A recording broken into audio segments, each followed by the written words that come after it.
Welcome to the finals of this week's ESL Open Cup for the South Korean server.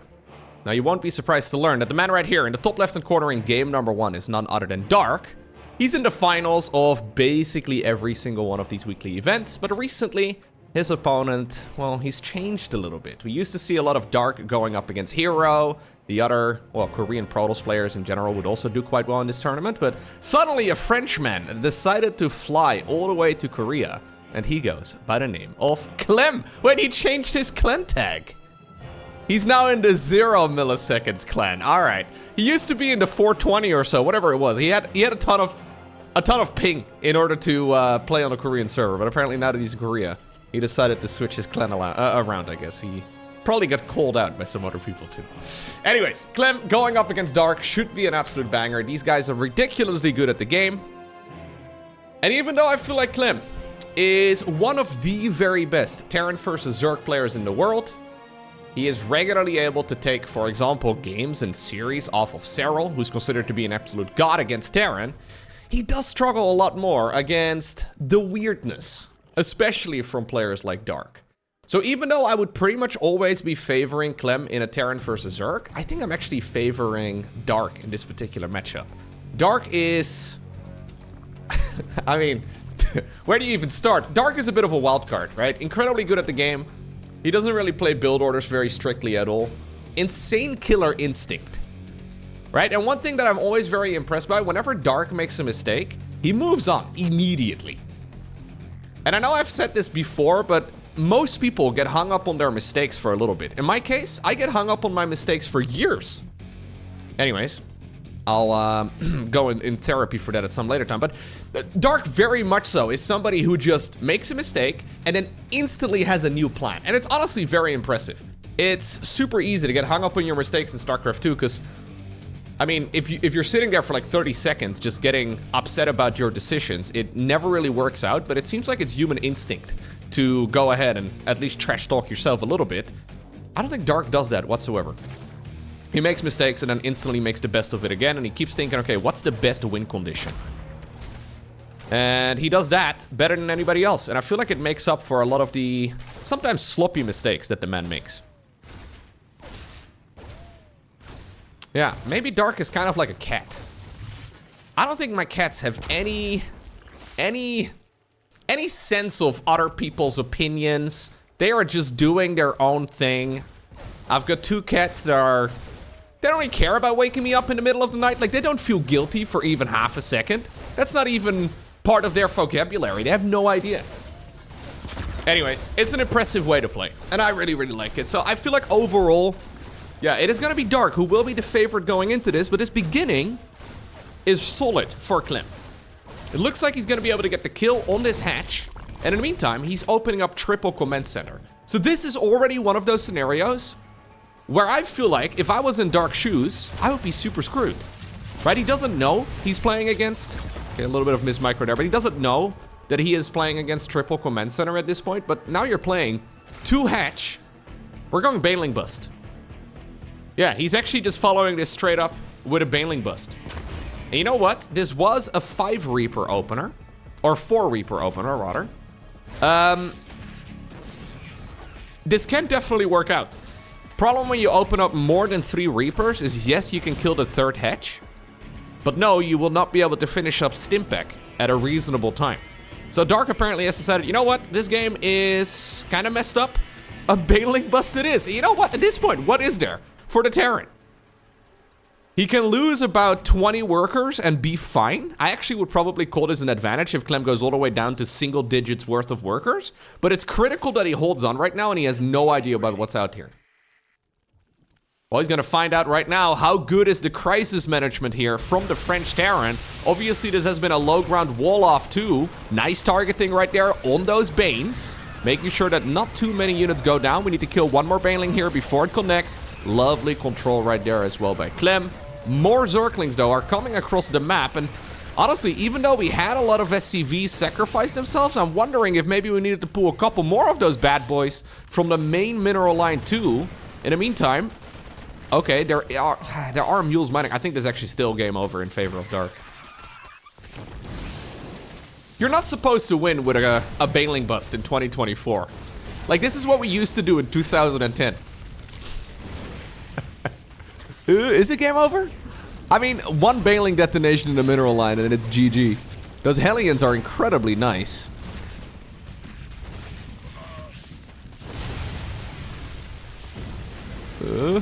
Yeah, I think it's game over.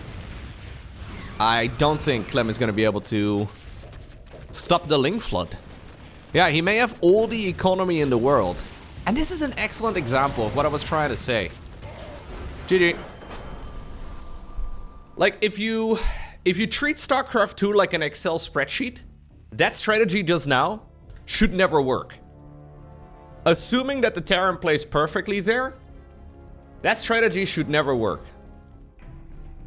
But yet, it has a decent probability, right? It turns out we are not robots, other than Serral, obviously, but most people, and maybe MaxPax, most people out there, yeah, don't play StarCraft 2 perfectly, and it's kind of brilliant. I like it. It's hard to not be a fan of Dark.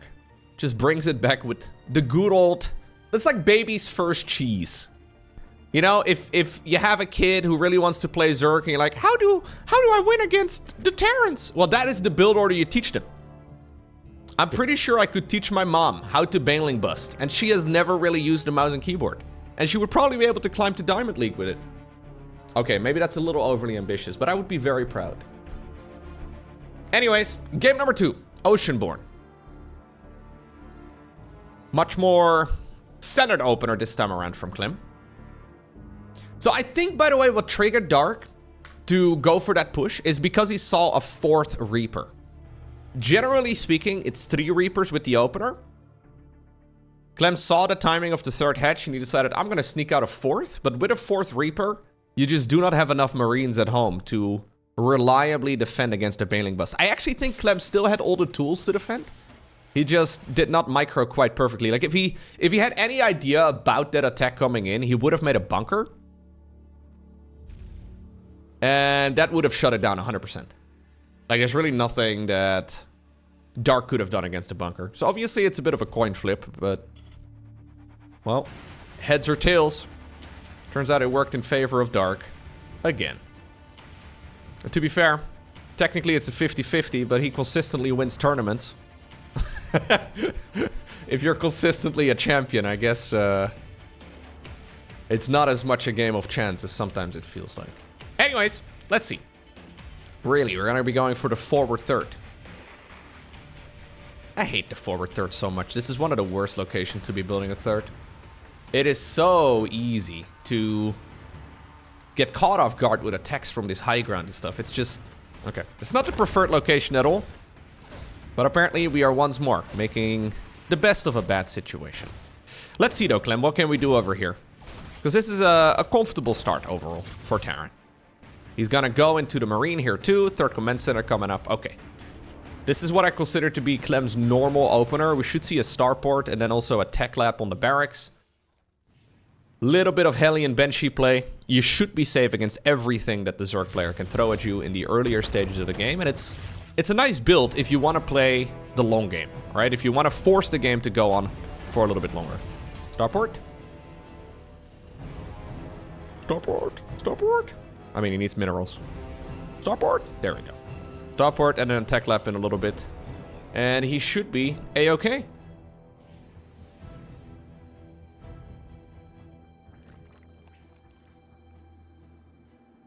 Those are, by the way, also the type of games, the one that we just watched, where ping is incredibly significant. Good luck trying to micro against a bunch of Banelings and Zerglings running into your natural expansion when everything is delayed by like 0.4 seconds.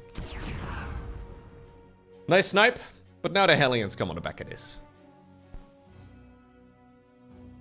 A couple of Zerglings trying to be annoying with the link speed upgrade finishing up. As a Zerg, you always wonder if this is the 3rd gas geyser. So Terrans now take their natural gas as their 2nd gas every single time. This is the new norm. Well, it's been the norm for quite a while, but it's something they've been doing for a long time because I think at some point they learned that generally Zergs will assume that this is the 3rd gas geyser, and if it's the 3rd gas geyser, it has to be a battlecruiser opener. So I think there were a bunch of Terran players that are like, lol, if I take that as my 2nd, My second gas, they assume I'm going battle cruisers, even though it is not, you know, the third gas geyser at all. Cheeky little mind game, easy little mind game. Now, nice little run by here, too. These Hellions are going to have to make the run of shame all the way back. Dark actually just being an absolute nuisance here. Clem just not getting going at all. He just hit a bunch of Zerglings. So this is another one of those scenarios, right? I've been fanboying this entire cast so far over Dark, but I'll try and stop after this. Here's the thing. Dark made an extra group of Zerglings earlier than Zerg players normally are expected to go ahead and do so. Most of the time you wait with that Zergling production until the Terran is able to go up to about 4 Hellions. Dark made those early and hit them off to the site. And he's continuously, rather than defending against the Hellions, he's sending in Zerglings for the counterattack. And this is super annoying for Clem. He doesn't have the same amount of map mobility here as the Zerg. He's not splitting up his Hellions to look for these Zerg, sort of, look, there's more. He's not looking for Ling run-bys. Every time Clem goes across the map, Dark goes across the map too. Now he will finally be able to catch the tail end of a couple of these bad boys. And we're going back again. There's a Liberator in the meantime. It's got a couple kills, not bad.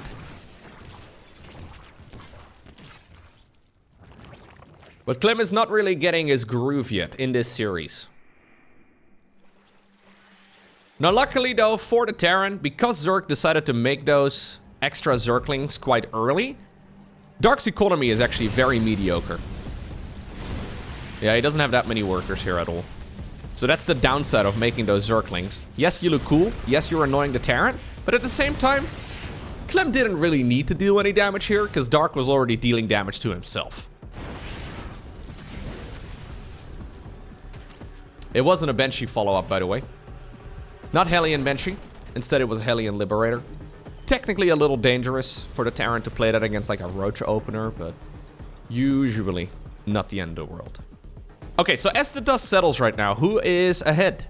The early game is mostly over. I think I slightly favor this position here for Dark, but it's not amazing. It's not like this is a situation where Zerg is so far ahead that Terran can't possibly return into this. The main thing he's got going for himself that I really like is the creep spread. Creep spread is already looking really solid. And I think if he's given another minute or two, he's going to group up at least 50% of the map. It's once again the quick upgrades. Lair coming up too. Bailing speed will be starting momentarily. Brenda and Karen have been tasked with killing a Liberator. So far, so good for them at least, but a bunch of drones end up going down. Clem has got Medevacs. He decides to drop them over here, try to get rid of a little bit of creep and at least slow it down a tad.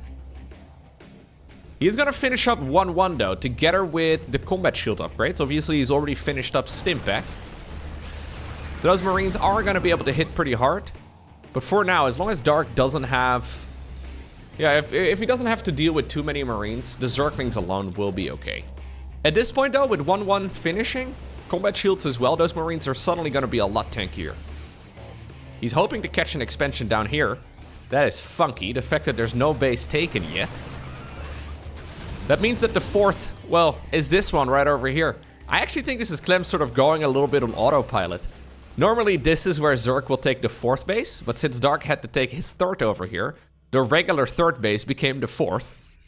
And Clem was like, haha, got you now with your new oh, you don't, okay. Yeah, no, I kind of forced that myself with my very first Reaper. I wonder if that means if Dark, he could be thinking about this as his fifth. That would be a bit funky, but a possibility. Okay. Widowmine play is apparently going to be the name of the game after the siege tanks. So 3 siege tanks here for base defense. Centrifugal hooks at this point is done. That's the roly-poly upgrade for the Banelings. Makes them a whole lot better, especially on creep against bio. Nice snipe right there from Clem. But obviously, just a skirmish for a whole lot of nothing. Already though, we have Dark now transitioning towards Hydralisks as well. So this is him playing Hydraling Bane against somebody who's going mostly Marine Medevac Mine. And Widowmines do get outranged by Hydras. So Hydras with their ranged upgrade. This one right over here. The Grooved Spines. It allows them to, assuming they have vision obviously, but it allows them to kill the Widow Mines before the Widow Mines can detonate. Big upgrade. But there is a hive on the back of this too. So Dark is not just gonna go Hydraling Bane. Another expansion is coming up for the Zerg. I think Clem should be able to get the kill on this. Yeah. Dark was not close enough, so he decides to send in the counterattack, but that one falls flat on its face. Nicely done right here by Clem.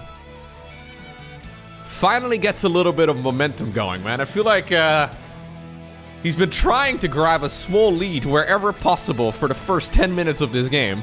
Hasn't really had any of it going, but finally a bit of momentum, although maybe a bit of an overextension. Nice Widowmine hit though. 15 kills. He dealt some damage to the siege tank too, but screw that guy, he was gonna die anyways. He scouts the hive, so that's nice. We don't actually have a lurker then, so this could be an ultra transition here. No, I don't think it's an ultra transition, because it doesn't make sense with the +1 missile upgrade.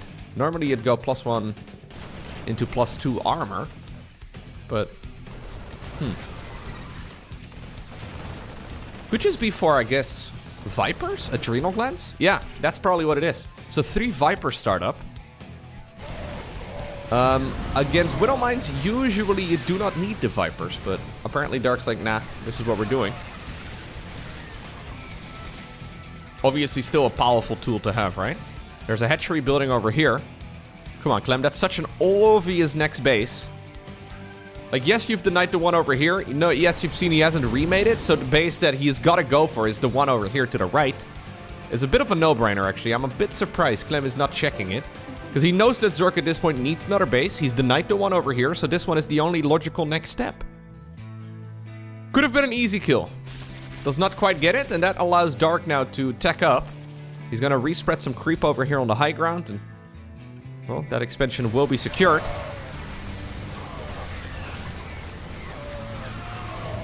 Ghosts are coming up. Don't actually want to go too many ghosts. It's one of the few scenarios where ghosts may sometimes be not the right call. I'm just kidding. They're still a good unit. Rarely are ghosts, though, a bad idea against Zerg. And this is one of those situations where in the late game you do have to be a bit cautious, not making too many of them. Dark has not gone for ultras. There are no lurkers. There's no brood lords. There's no infestors. All there really is a couple of Vipers. And obviously EMP is good, but that's about it. Ghosts are a little too expensive for anything else. Blinding Cloud, by the way, does not work on Widow Mines. Widow Mines are considered spellcasters, and spells are not blocked with Blinding Cloud. These guys are magicians. You may not realize it. They may not look like space magicians, but they are. So it's really only useful against, I guess, the Metavex, Parabombs. You can obviously still Blinding Cloud as well against the Bio, but ooh, that Blinding Cloud was good. Luckily, Clem caught it really quickly, but that could have been an absolute disaster. Drop at the bottom of the map is going to be annoying, but exactly, the Vipers are heading on over in that direction. They got all army hotkeyed to the right side again, but they're going to head on back in that direction. And they are here to throw a couple of parasitic bombs. 120 damage. This Medevac is 100 and... No, it's got 90 HP. Yeah, you guys are gonna die. Oh, you don't even die because of the parabomb. You get to die because of abductions. A little bit more energy efficient. A little bit more energy efficient right there for those Vipers. Okay. Still though, I'm liking this position here for Clem. He's got a fantastic economy. And I like that he's not building the additional command centers too early. I kind of feel like a lot of Terrans get caught making command centers because that's what they're quote-unquote supposed to do. Now, he's making more, don't get me wrong. But he's not building like 7 command centers all at the same time. He's only building 4. This does open up an opportunity, though, for Dark to push in. Clem has just invested into a late-game economy, which is going to be great and all, but you do have to live to see the late game. Oh, that's a very ambitious little siege up right there. Okay. Well, normally I wouldn't be too worried about Overseers going down, but that was like 5 of them. More parasitic bombs. Good splits right there by Clem. Part of the Terran army is up north over here, but he doesn't want to be leaving that expansion alone. Really lovely micro here from Clem throughout this game, by the way. Like, this is very much so one of those scenarios where Zerg is mostly A-moving and trying to split against the mines, but Terran has to be incredibly delicate with the way that they maneuver around. Excellent control right there by Clem. So Clem stays alive here, and he also has all of those command centers. Yeah, so this is going to be 7 command centers or so in total.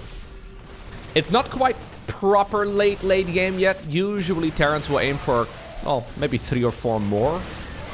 But obviously it's amazing. +3/+3 is done. High-sec auto-tracking, building armor. Widowmine drops. I mean, he's got everything going here. Yeah, really well done right here by Clem.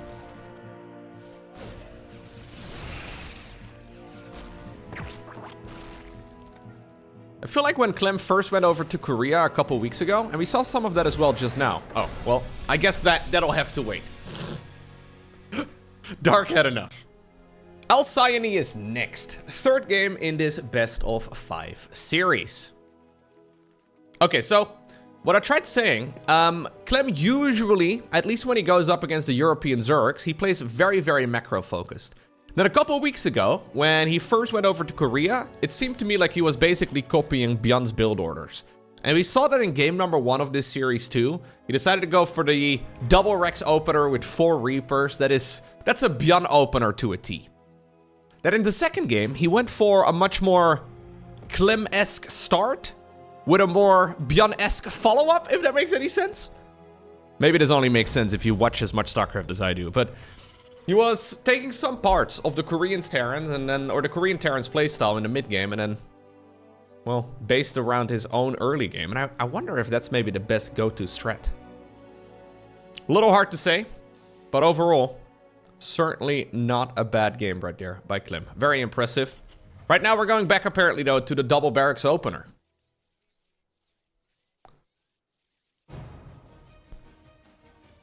Dark going for the hatch. Into the gas. Into the spawning pool.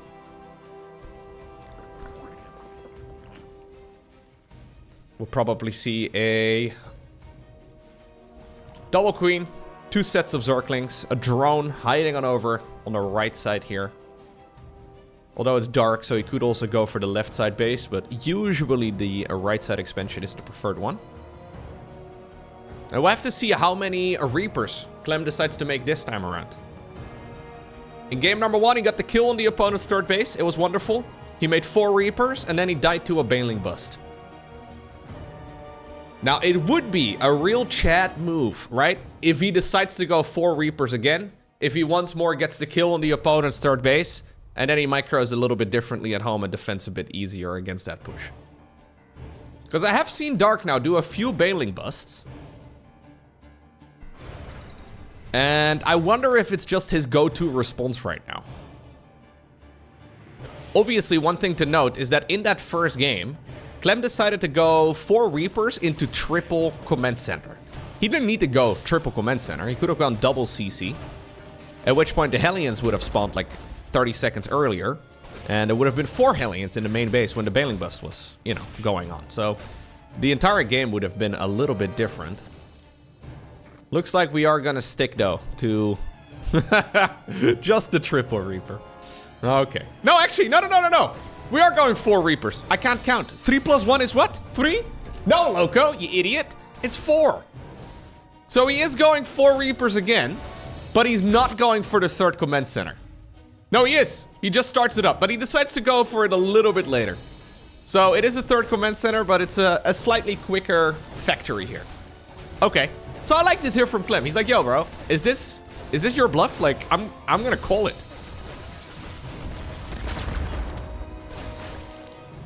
There's no way Dark is gonna go for another Baneling bust. I think Dark's too smart to go for another Baneling bust. He did get the denial right there on, I think it must have been a reactor. Anyways, it's... There's no way. He's gonna make it look like he's going for the same thing. He did make a big round of Zerglings. Nah, there's no Baneling Nest. He is just making the third base again over on the right side. Oh, we're going Roach Warren follow-up now. Now, this is a pretty early Roach Warren, but not an unheard of early Roach Warren. This does not necessarily say, I'm going to cheese you, although any Roach Warren before the 4-minute mark is a little finicky. General timing, if you want to see an early push for Roaches, is before 3.5 minutes. 36 drones, 3.5 minutes or so is usually the timing you would expect. But already, Clem is going to go for the Banshee follow-up. He's also getting the Banshee cloaking upgrade, so even if it is not a Roach push, he's still going to be able to be quite annoying on the other side of the map. Stimpack. Always a bit of a dangerous position on that one. Reapers are gonna chill over at the watchtower. Yeah, they want to get out. Oh, nice control right there. He doesn't really want to keep the Reapers around because they're too micro heavy, but at this point there's not that much going on yet. So you may as well just get whatever value you can, and apparently Dark is gonna give it to him. Yeah, he doesn't want to deal with these units either. Honestly, that's a good number of link kills. Okay. Banshee is ready to go in. Ravagers are coming up. Really? We are actually going to commit? Well, this could get really awkward, because yes, there's a Banshee, but the Banshee's on the other side of the map. It makes very little sense to sacrifice... It makes very little sense to sacrifice your Zerglings when you're just about to have an easy counter against those Reapers. But this is once again Dark in a nutshell. He's saying, yo, if I'm gonna sacrifice my Zerglings against your Reapers, there's no way you expect the Ravager Link follow-up, because I have a very easy way of countering yourself. Clem! Oh my god, Clem, that... Hello! Jeez, luckily for him, one of those Biles was mispositioned. It's also obviously because the Zerg and the Terran are both busy in the natural expansion of the... well, other side of the map. 24 SCVs have already gone down. Those Banshees are nice and all, but you need to keep them around. I think Dark actually just does this again. Dude, Dark is... that is such a silly way to sacrifice your Zerglings. Right?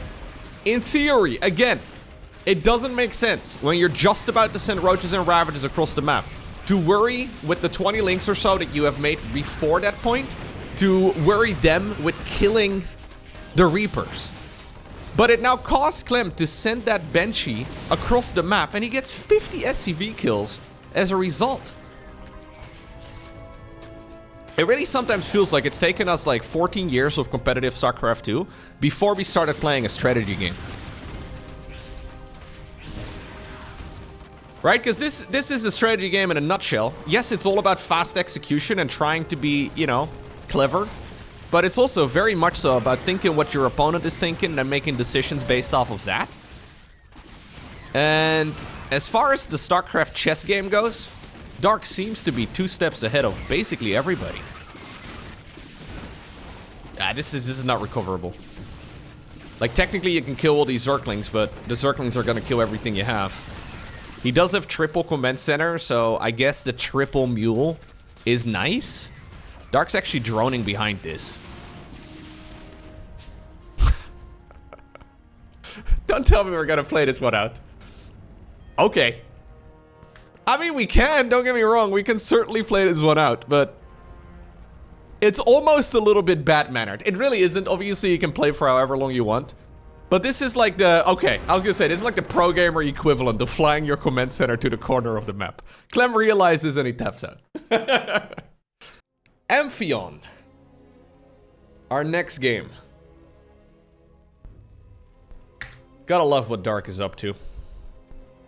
What in the world do you even do?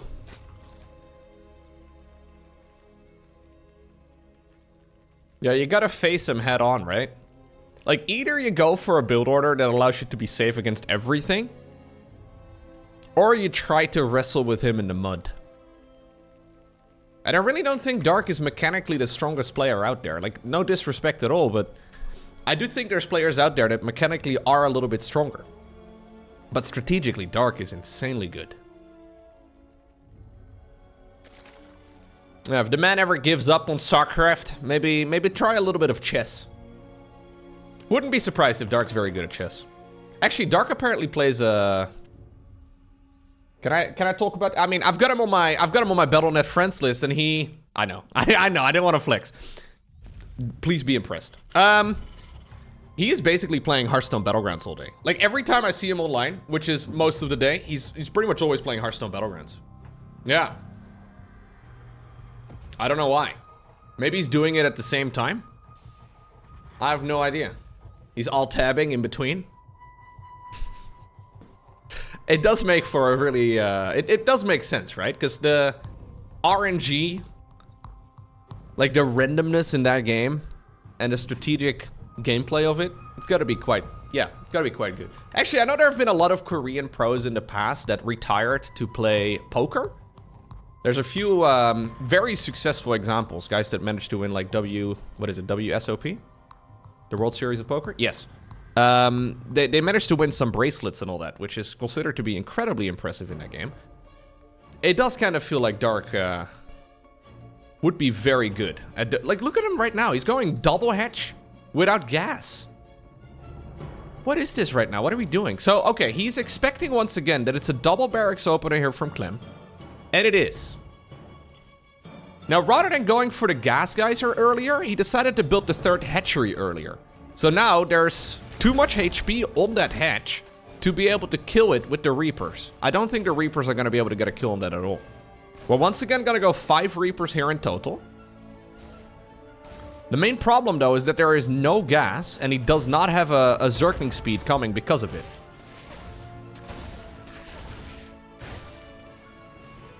Queens are obviously good enough.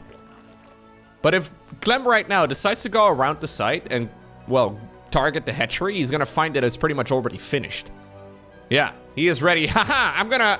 Wait a second. Wait a second right now, buddy. What's going on? Why is that thing already finished? Well, that does mean he's gonna be able to roam the natural expansion of the Zerg for quite a while. The Queens are gonna have to hold hands and fight these Terran units together.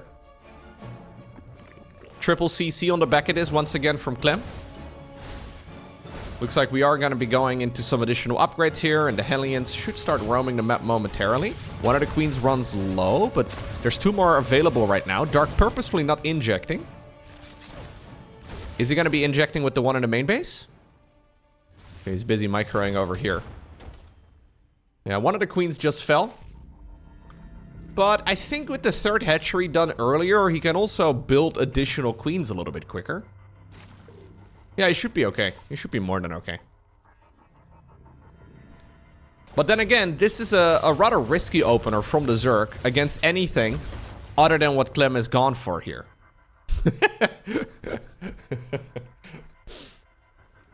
I think it was a fair assessment on this map. It does make sense, I guess, to go for this opener. I mean, there's a bunch of different varieties, obviously, where it's looking like... It kind of looks like a similar opener. I guess against a super standard build from Terran. Like a triple CC 1-1-1 Hellion Banshee sort of start, he would also be fine. Although it's a little tricky to defend against the early game Hellions. But I guess on this map, the natural is also very protected, just naturally. So, Queens on the... Yeah, I think he should be okay. Okay, and this is gonna create a booming economy right now, though, for Dark. He's already up to 49 drones. He's able to, because of the extra larva generation here, he's able to pump out many of them all at the same time. Clem is gonna have a nice timing attack on the back of this. Obviously, that is something that Dark doesn't... Has he seen anything here? No. So he doesn't know what the exact follow-up is, right? So this is a bit of a gamble. Overlord is going to check here at least the perimeter of the Terran's main base, but he doesn't know the exact version of the double barracks opener that Clem went for. So I think this is basically, again, Dark tossing up a coin and deciding, yo, I think I know how you play. Like, I don't think I have to scout you, because I've played enough games against you and you basically do the same thing every time. Like, you do, like, you know, different flavors of the same thing, but I understand the way you think. So rather than, like, playing the map, rather than playing the matchup, I'll play you. Now, this is going to still result in a lot of worker kills, though. The roaches are coming out right now. Yeah, 21 drones is good. There's also, in the meantime, the Reapers on the right side, getting whatever kill they can. Dark's already redroning, though. And this wasn't free for Clem.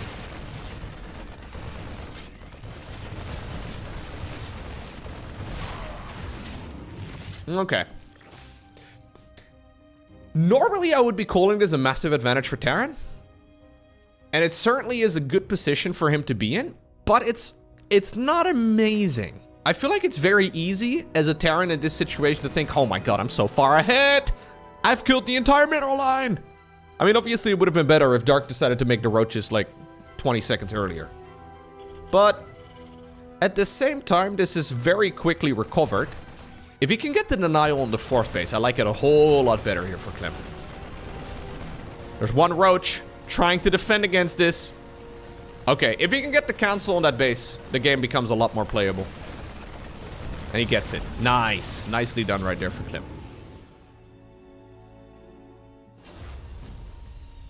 +1/+1 coming up for the Zerg. Same right here for Clem. He's gonna go for a second factory already. That's a pretty quick second factory. Although he's got barracks, yeah, 4 and 5 already finished. So he's gonna start adding on additional production. The armory is nice and early, so he should be able to smoothly go into 2-2.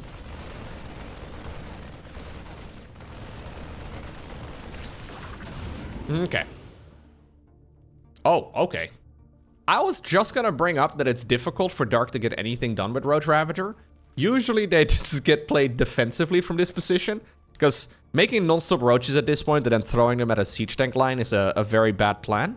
But I guess one thing you can do is go for a Nidus rush.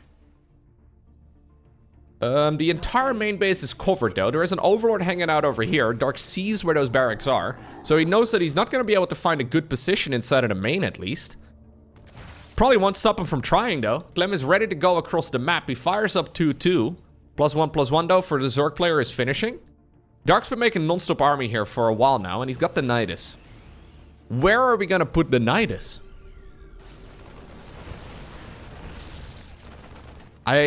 This is a dangerous push, by the way, for Clem. There's the Nidus worm coming up. It's within sight, but obviously Clem at this point is busy microing on the other side of the map. Believe it or not, most pro gamers only have 2 eyeballs. And they're not chameleon eyeballs, so they can't, you know, move everything independently. So here we go. Maybe being able to spec into chameleon eyeballs would be nice, so you can always have one pointed at the minimap.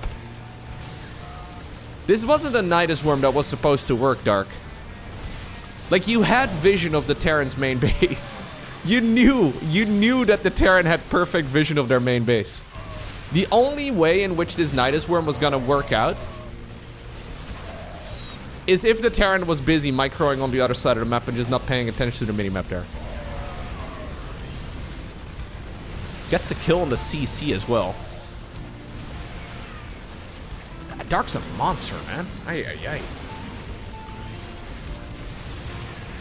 If he plays like this at the World Cup, he's gonna be one of the favorites for sure.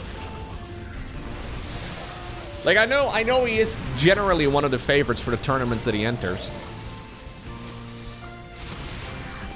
I have no idea how good Serral currently is. I'm inclined to imagine he's going to be pretty good because he's Serral, but maybe Dark is the favorite Zerg, dude. Such a killer instinct. I think this is, well, maybe not game. Nah. I mean, the SCVs are going to start dropping right about right now. The main base of Terran is entirely overwhelmed. There's already an infestation pit done. He could go into a hive, he could go into lurkers, he could do anything, but he doesn't need it. GG gets cold. It's Dark who obtains the victory in spectacular fashion. That was really good.